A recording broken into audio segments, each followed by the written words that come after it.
ಚಿತ್ರದುರ್ಗದ ರೇಣುಕಾಸ್ವಾಮಿ ಕೊಲೆ ಪ್ರಕರಣದಲ್ಲಿ ನಟ ದರ್ಶನ್ ಅವರ ಬಂಧನವಾಗಿದೆ. ಆದರೆ ನಾನು ಕೊಲೆ ಮಾಡೋದಕ್ಕೆ ಹೇಳಲಿಲ್ಲ, ಕೇವಲ ಬೆದರಿಸೋದಕ್ಕಷ್ಟೇ ಹೇಳಿದ್ದೆ ಅಂತನ್ಬಿಟ್ಟು ಈಗ ಪೊಲೀಸರ ವಿಚಾರಣೆಯ ಸಂದರ್ಭದಲ್ಲಿ ದರ್ಶನ್ ಹೇಳಿದ್ದಾರೆ ಅಂತ ಮಾಹಿತಿ ಗೊತ್ತಾಗ್ತಾ ಇದೆ. ನಾನು ಕೊಲೆ ಮಾಡೋದಕ್ಕೆ ಹೇಳಿರಲಿಲ್ಲ, ಆದರೆ ಒಂದಷ್ಟು ಬೆದರಿಸಿ ಅಂತ ಹೇಳಿದ್ದಂತೂ ನಿಜ. ಆದರೆ ಇವರು ಕೊಲೆನೇ ಮಾಡಿದ್ದಾರೆ, ಇದಕ್ಕೂ ನನಗೂ ಸಂಬಂಧ ಇಲ್ಲ ಅಂತ ನಟ ದರ್ಶನ್ ಅವರ ಫಸ್ಟ್ ರಿಯಾಕ್ಷನ್ ಇದು. ಪೊಲೀಸರ ಮುಂದೆ ವಿಚಾರಣೆಯ ಸಂದರ್ಭದಲ್ಲಿ ಈ ಹೇಳಿಕೆಯನ್ನ ದರ್ಶನ್ ಅವರು ಕೊಟ್ಟಿದ್ದಾರೆ. ನಾನು ಕೊಲೆ ಮಾಡೋದಕ್ಕೆ ಹೇಳಿಲ್ಲ, ಬಟ್ ಆರೋಪಿಗಳ ತಪ್ಪೊಪ್ಪಿಗೆ ಏನಿದೆ ಅದು ಕೂಡ ಬಹಳ ಮುಖ್ಯ ಆಗುತ್ತೆ. ಕೊಲೆ ಮಾಡಿಸಿದವರು ಯಾರೂ ಕೂಡ ಕೊಲೆ ಮಾಡಿಸೋದಕ್ಕೆ ಹೇಳಿದ್ದೆ ಅಂತ ಹೇಳಲ್ಲ.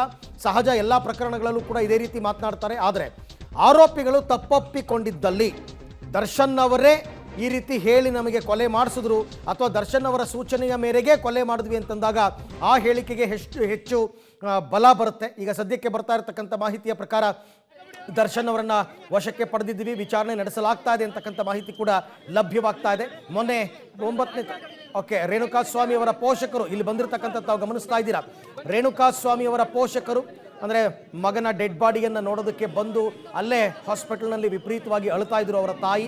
ಸೊ ಈಗ ಅವರು ಮಾಧ್ಯಮದ ಮುಂದೆ ಮಾತನಾಡ್ತಾರಾ ಅಂತಕ್ಕಂಥದ್ದು ನೋಡಬೇಕು. ಪೊಲೀಸರು ಕೂಡ ಸಾಕಷ್ಟು ಜನ ಸಂಖ್ಯೆಯಲ್ಲಿದ್ದಾರೆ. ಮೃತಪಟ್ಟ ರೇಣುಕಾಸ್ವಾಮಿ ಅವರ ತಂದೆ ತಾಯಿ ಇವಾಗ ಬೆಂಗಳೂರಿನಲ್ಲಿದ್ದಾರೆ, ಅಂದರೆ ಬಾಡಿಯನ್ನು ಪಡ್ಕೊಳ್ಳೋದಕ್ಕೆ ಅಂತನ್ಬಿಟ್ಟು. ದರ್ಶನ್ ಸಹಚರರು ಆತನನ್ನು ಕೊಂದಿದ್ದಾರೆ ಅಂತಕ್ಕಂಥದ್ದು ಆರೋಪ. ದರ್ಶನ್ ನಾನು ಕೊಲೆ ಮಾಡೋದಕ್ಕೆ ಹೇಳಿಲ್ಲ ಅಂತ ಹೇಳಿಕೆ ಕೊಟ್ಟಿದ್ದಾರೆ, ಬೆದರಿಸೋದಕ್ಕೆ ಹೇಳಿದ್ದೆ ಅಂತ. ಏನೋ ಒಂದಷ್ಟು ಪವಿತ್ರ ಗೌಡ ಅವರಿಗೆ ಒಂದಷ್ಟು ಅಶ್ಲೀಲ ಮೆಸೇಜ್ಗಳನ್ನು ರೇಣುಕಾಸ್ವಾಮಿ ಮಾಡಿದ್ರು, ಅದರಿಂದಾಗೇ ದರ್ಶನ್ ಅವರು ಕೋಪಗೊಂಡು ಈ ರೀತಿ ಮಾಡಿಸಿದ್ದಾರೆ ಅಂತಕ್ಕಂಥದ್ದು ಮೇಲ್ನೋಟು ಗೊತ್ತಾಗ್ತಾ ಇದೆ. ವಿಚಾರಣೆ ನಡೆದ ನಂತರ ಮತ್ತಷ್ಟು ಡೀಟೇಲ್ಸ್ ಇವಾಗ ಹೊರಗೆ ಗೊತ್ತಾಗುತ್ತೆ.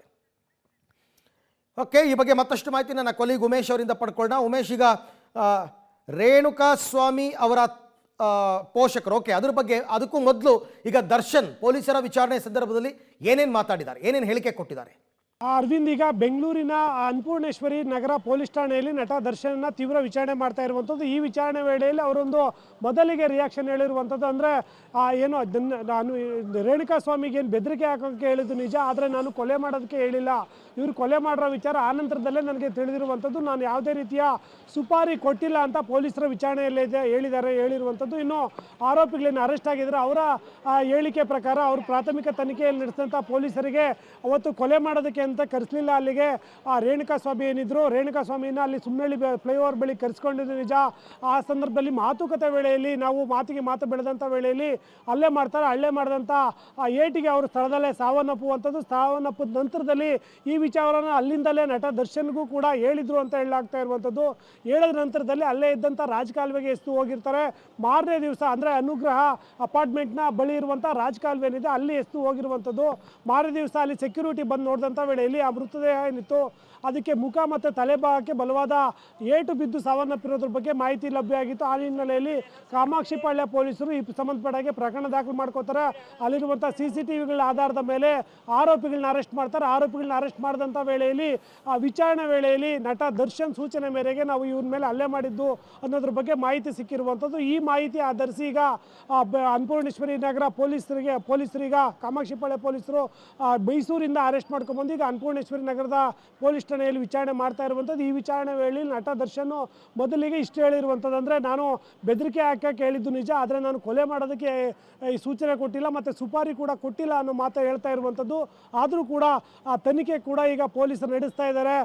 ಪವಿತ್ರ ಗೌಡಗೆ ಕಳೆದ ಕೆಲವು ತಿಂಗಳಿಂದ ಕೆಟ್ಟದಾಗಿ ಅಶ್ಲೀಲ ಮೆಸೇಜ್ಗಳು ಮಾಡ್ತಿದ್ರು, ಬೇರೆ ಫೋನ್ ನಂಬರ್ಗಳು ಬಳಸಿ ಕೆಟ್ಟದಾಗಿ ಕಾಮೆಂಟ್ ಮಾಡ್ತಿದ್ರು ಅನ್ನೋ ಬಗ್ಗೆ ಮಾಹಿತಿ ಆಧಾರದ ಮೇಲೆ ಅವರನ್ನು ಕರ್ಕೊಂಬಂದು ತಿಳಿಯೋದಕ್ಕೆ ಅಂತೇಳಿ ದರ್ಶನ್ ಸೂಚನೆ ಕೊಟ್ಟ ಹಿನ್ನೆಲೆಯಲ್ಲಿ ಆರೋಪಿಗಳು ಈ ಕೃತ್ಯ ಎಸಗಿರುವಂಥದ್ದು.